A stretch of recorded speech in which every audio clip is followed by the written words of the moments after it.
தை மாதத்தை பொறுத்த வரைக்கும் கிரகங்கள் என்னென்ன கொடுக்க காத்திருக்கு, எந்த கிரகம் சாதகமாக இருக்கு, எந்த கிரகத்தினுடைய ஆதிபத்தியத்தை நம்ம பெற இருக்கிறோம், எந்த கிரகத்துக்கு நாம பரிகாரம் செய்ய வேண்டும், எந்த கிரகத்தினுடைய வழிபாடு செய்யணும், அந்த கிரகம் நமக்கு என்ன கொடுக்க போறது, நம்ம எதை செய்யக்கூடாதுங்கிறதுனால அடுத்தடுத்து பார்க்க இருக்கோம்.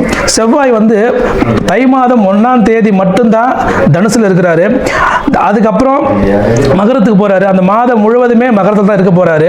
ஸோ மகர ராசியில செவ்வாய் வரப்போறதுனால செவ்வாய்ங்கிற கிரகம் மகரத்தில் உச்சம் அடையுது.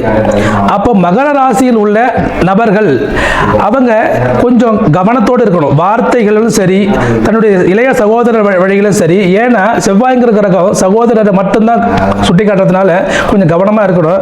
அதோட புதன் தை மாதம் 1ஆம் தேதி முதல் 3ஆம் தேதி வரை மட்டும்தான் தனுசில் இருக்கிறாரு. மீதி நாள் தை 20ஆம் தேதி வரைக்கும் அவர் மகரத்தில் இருப்பாரு. 20க்கு மேல கும்பத்துக்கு வராரு. ஸோ 3 பயிற்சிகளை ஒரு மாதத்தில் ஒரு கிரகம் சந்திக்கும் போது அந்த கிரகத்தினுடைய காரகத்துவத்தில் ஒரு பிறந்தவங்க, அந்த கிரகம் உச்சமோ ஆட்சியோ உள்ள நபர்கள் என்னென்ன கவனம் கொள்ள வேண்டும், எதை கவனத்தில் கொள்ள வேண்டும், எதை யாரிடம் சொல்ல வேண்டும் என்பதை அடுத்தடுத்த பதிவுகளில் பார்க்க இருக்கோம்.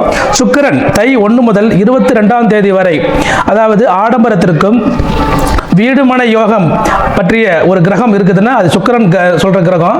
அந்த சுக்கிரன் கிரகம் தை மாதம் 1ஆம் தேதி முதல் 22ஆம் தேதி கிட்டத்தட்ட ஒரு 80% நாட்களை அந்த நகரத்திலே 23ஆம் தேதிக்கு மேல கும்பத்துக்கு வரப்போறாரு. ஸோ மீதி இருக்கிற ஒரு 9 நாள் 8 நாள் கும்பத்தில் இருப்பாரு. அந்த அப்படி இருக்கிற காலகட்டத்தில் எந்த ராசிக்கெல்லாம் அவர் சுபராகவும் எந்த ராசி கொஞ்சம் கவனமா இருக்கணுங்கிறத பார்க்க போறோம். அடுத்தது சூரியன் அப்படி எடுத்துக்கிட்டா அது மாதக்கோள். அந்த கிரகம் எங்க இருக்கிறதோ அந்த கிரகம் அதனுடைய மாதம் முடிகிற வரைக்கும் அதே இடத்துல இருக்கும். ஸோ சூரியன் கிரகம் மகரத்தில் ராசியில் இருக்க போறாரு. இந்த மகர ராசியில் சூரியன் இருக்கிற காலகட்டத்தில் இந்த மாதம் முழுவதும் சுபமான பலன்களையும் சில கசப்பான அனுபவங்களையும் யாரெல்லாம் அனுபவிக்க போறாங்கன்றத இந்த பதிவில் பார்க்க இருக்கோம். இந்த மகர ராசி அப்படின்னா சனியுடைய காரகத்துவத்தை கொண்ட ஒரு ராசி. பெருமளவு தொழில் மற்றும் தொழில் நிறுவனங்களிலேயும் ஒரு இயந்திரத்தனமான வாழ்க்கையும் செய்து கொண்டிருப்பவர்கள் இந்த மகர ராசி. எந்த நேரம் சதா தொழில் பண்ணணும் அந்த எண்ணம் இருந்துகிட்டே இருக்கும். அந்த மகர ராசிக்கு தை மாதம் கிரகங்களுடைய சஞ்சாரம் எப்படி இருக்குங்கிறத பார்ப்போம். ராசியிலேயே 4 கிரகங்கள் இருக்குங்க. சூரியன், சுக்கிரன், புதன், செவ்வாய். சனி அப்படிங்கிற ராசிநாதன் 3ஆம் இடத்தில் இருக்கிறார். உங்கள் ராசிநாதன் 3ஆம் இடத்தில் இருப்பது உங்களுடைய வெற்றியை சொல்லுதுங்க, முயற்சியை சொல்லுதுங்க. நீங்கள் முயற்சி செய்யும் பொழுது உங்களுடைய வெற்றி நிச்சயம் உண்டு அப்படிங்கிறதுல எந்த விதமான உங்களுக்கு டவுட்டும் வேண்டாம். அதோட உங்களுடைய 2ஆம் அதிபதி அப்படிங்கிற சனி 3ஆம் இடத்தில் இருக்குதுங்க. உங்களோட குடும்பத்தினுடைய வளர்ச்சியும் ஒரு படி மேலே போகும். ராசிக்கு 6ல் குரு இருக்கிறாரு.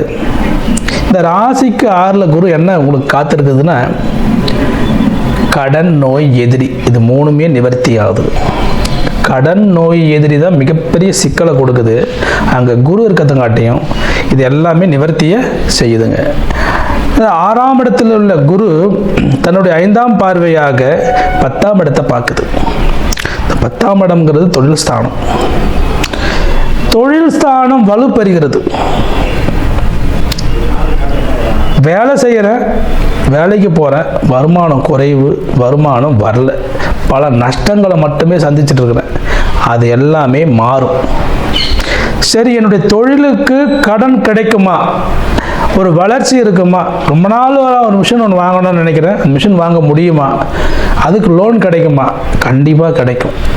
இந்த 6ல் உள்ள குரு 10ஐ பார்க்கும் பொழுது தொழில் கடன் நிச்சயமாக கிடைக்கும். நீங்கள் தொழிலை விரிவுபடுத்துவீர்கள், அதில் மாற்று கருத்து இல்லை. 9ஆம் அதிபதியான புதன் அவர் ராசியிலே வருகிறார். 9ஆம் அதிபதி ராசிக்கு வருவது அற்புதமான ஒரு காலகட்டம். எண்ணிய எண்ணங்கள் எல்லாம் ஈடேறும். பாக்யாதிபதி ராசியை பார்ப்பது தேடி வந்து உதவுவாங்க.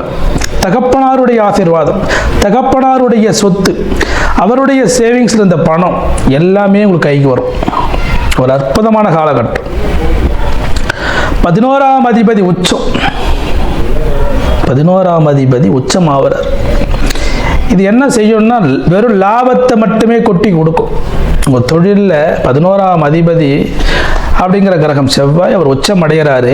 லாபம், எக்கச்சக்கமான லாபம் வரும். தொட்டதெல்லாம் தொழக்கூடிய காலம், அற்புதமான காலம் இந்த காலம்.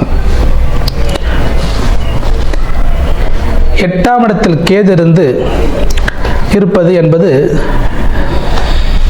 நீங்கள் வாகனத்தில் செல்லும் பொழுதும் சரி, வாகனத்தை இயக்கும் போதும் சரி கவனமாக கையாள வேண்டும்.